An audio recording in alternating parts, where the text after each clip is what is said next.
Հանրապետության պետականության համար են կարևոր, որ ձայն հնչի, ճշմարտության ձայն հնչի եւ նաեւ ինչ որ իմաստով հոգեվորականությանը մի տեսակ այսպես որպես աջակցություն այդ ճշմարտության դիրքերում մնալու համար։ Ես շատ կարևորում եմ։ Այդ ասեք, ինչ պետք Որովհետեւ անմարտկային են եւ կարծում եմ կարիքը կա, որ մեր հատկապես քաղաքացիական հասարակության եւ քաղաքական դաշտի նաեւ կարևոր ազդեցիկ դերակատարները իրենց հստակ դիրքորոշումը արտահայտեն, որտեղ այստեղ նաեւ սահմանադրության եւ սահմանադրականության խախտման հետ կապված հստակ դրսևորումներ կան։ Մեր երկրում արդարադատության ընդհանուր իրավիճակի հետ կապված մենք խնդիրներ ենք տեսնում, կապված ազատ տեղաշարժի, վանքերի սեփականության, ուրեմն մարդու անձնական կյանքի մեջ ներխուժման, ազատությունների եւ հատկապես կառուցակարգային իմաստով եկեղեցի պետություն կամ աշխարհիկ եւ հոգեվոր իշխանություններ այդ ուրեմն միջամտությունների առումով, որպեսզի մենք կարողանանք ավելի այսպես զորակցություն զգալ։ ասում եք, որ նման հանրային քննարկումներից ակցիաներ ունեք, եկեղեցին ինքը ինչ որ բան պետք է անի արդյոք, որ Փաշինյանը, ինչպես իր բառերով ասած, չհասնի վեհարան վեհից ազատելու համար։ Եկեղեցու քայլերը դրանք արվում են ժողովական ձևաչափով, եպիսկոպոսական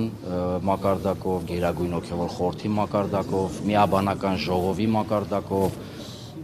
թեմերում քահանաների, այսինքն ժողովական մակարդակով է արվում։ Երբ որ Կիրակի օրը Եվ նաև ներողություն հայտարարությունների տեսքով։ այն քայլերը չի կարող, թե չի ուզում, թե պատրաստ Եթե նկատի ունեք, որ հանրահավաքներ, մանիֆեստացիաներ, չեմ կարծում, որ դա ճիշտ ճանապարհ է։ Կցանկանայինք իմանալ, այ դուք ասում եք անմարտկային ճնշումներ կան հիմա եկեղեցու նկատմամբ, այ եկեղեցին ներսից որքանով է միասնական, քանի որ տեսնում ենք, որ Նիկոլ Փաշինյանը հիմա էլ Արարատում է մասնակցելու պատարագի եւ այնտեղ քահանան,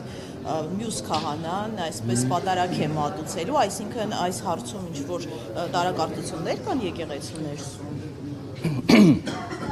Տեսեք, եկեղեցու հանդեպ ճնշում չասեմ, բայց բացասական վերաբերմունքը 2018 թվականից չէ, որ սկսվել է։ Դրա գաղափարական, նախապատրաստական հիմքերը դրվել են դրանից առաջ։ Սեմինարների, տարբեր կազմակերպությունների, մարդկանց ուրեմն մտածողությունը փոխելու, այսինքն այդ գործընթացը վաղուց է, մենք դա միշտ նկատել ենք եւ փորձել ենք ինչ-որ իմաստով հանրային ելույթների միջոցով զգուշացնել, որ հասարակությունը ամեն դեպքում չմոլորվի։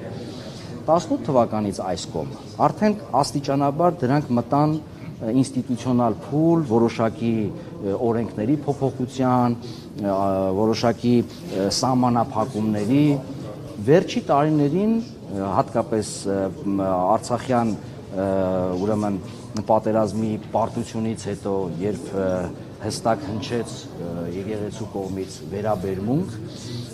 արդեն առճակատում սկսվեց։ Եվ այս իմաստով մենք ունենք եպիսկոպոսական դաս, մենք ունենք միաբանություն, վարդապետներ, աբեղաներ եւ ունենք 700-ի հաստող մոտարապես հոգեվորականություն։ Այդ հոգեվորականների մեծ մասը ծառայում են Հայաստանից դուրս։ Այսինքն այն ինչ որ դուք տեսնում եք 1, 2, 3 քահանա եւ որոշ բարձրաստիճան հոգեվորականների այսպես ասած ոչ խստապահանջ կամ ոչ քննադատական ելույթներ վերաբերմունք իշխանությունների վարած քաղաքականության հանդեպ պատկերը սա է։ Դուք գնահատեք միասնական է թե ոչ։ Դեպքում Մայրաթոռում հավաքը կարծես թե տեղի է ունենալու, ինչպես Փաշինյանն էր ասել Մայրաթոռի հարակից տարածքում, որտեղ ասաց, որ Էջմիածնի ընտրություններում հաղթելը կարծես ազդակ է, որպես իրեք այդ գործընթացը սկսել։ Ամենայն հայոց կաթողիկոսին ընտրում է ազգային եկեղեցական ժողովը, որի 1/3-ը հոգևորականներ են, 2/3-ը աշխարհականներ են։ Ազգային եկեղեցական ժողովը ձևավորվում է Հայաստանի եւ Սփյուռքի, այսինքն հայ առաքելական Սուրբ Եկեղեցու Էջմիածնի թևի բոլոր թեմերից եկած ներկայացուցիչների կողմից, որի մեծագույն մասը դրսից է։ Հայաստանի ղեկավարը, եթե հավակնում է գահակալ փոխել, դա իմ գնահատմամբ ուրեմն մանդատի չարաշահում է։ Լավ, որտեվ Էջմիածնում նստող գահակալը հայաստանցիների կողմից չէ ընտրված եւ միայն Հայաստանի թեմերից չէ, որ ընտրված է։ Երկրորդը, այդ աշխարհականներն էլ որ գալիս են, նրանք գալիս են, որովհետեւ իրենք թեմ են ներկայացնում եպիսկոպոսի գլխավորությամբ։ Այսինքն, եթե չկա եպիսկոպոս, չկա թեմ։ Եվ չկա այդ ժողովուրդը, որ ինչ որ իմաստով ժողովրդավարության պատկեր է տալիս, որտեղ ուրիշ եկեղեցիներում, հատկապես օրթոդոքս աշխարհում, կաթոլիկ աշխարհում լավ գիտեք, գահակալների ընտրությանը ժողովուրդը չի մասնակցում։ Մասնակցում են զուտ հոգևորականները։ Լավ, մեր եկեղեցին այդ առումով որոշակի այսպես ժողովրդական բնույթ ունի։ Հիմա, եթե Հայաստան ներկայացնող իշխանությունը հավակնում է